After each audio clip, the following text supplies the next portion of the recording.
Hello everyone, இன்னைக்கு நம்ம இந்த வீடியோல பார்க்க போற topic screen violence. Screen violence, basically in today's world with a lot of social media platform and lot of gadgets, children and adolescents are exposed to a lot of games and TV programs containing violent activities.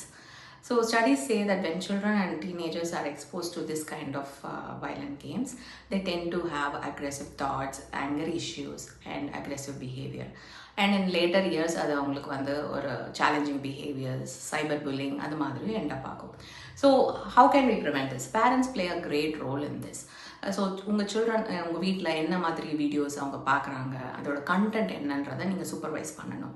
இந்த content rating இருக்குது. Like நீங்கள் movie கோவர்ஸாக இருந்தீங்கன்னா நீங்கள் படத்துக்கு கூட்டிகிட்டு போகும்போது அது என்ன மாதிரி certified, is it universally applicable, like எல்லா சில்ட்ரனும் பார்க்கலாமா, இல்லை அது அடல்ட் ஒன்லியா, இல்லை பிஜி, அதாவது பேரண்டல் கைடன்ஸ் PG-12 PG-13 இருக்கும், அதாவது 13 இயர்ஸ்க்கு கம்மியாக இருக்கவங்க பார்க்கக்கூடாது, அந்த மாதிரி சில வார்னிங்ஸ் எல்லாம் ஆல்ரெடி இருக்கும்.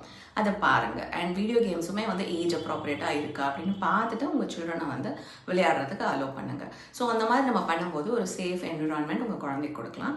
அண்ட் இந்த லாங் டேர்ம் நீங்கள் வந்து ஒரு சேஃப் என்விரான்மெண்ட் இருக்கனால ஒரு நல்ல இமோஷனல் டெவலப்மெண்ட் உங்கள் சில்ட்ரனுக்கு இருக்கும். தேங்க்யூ.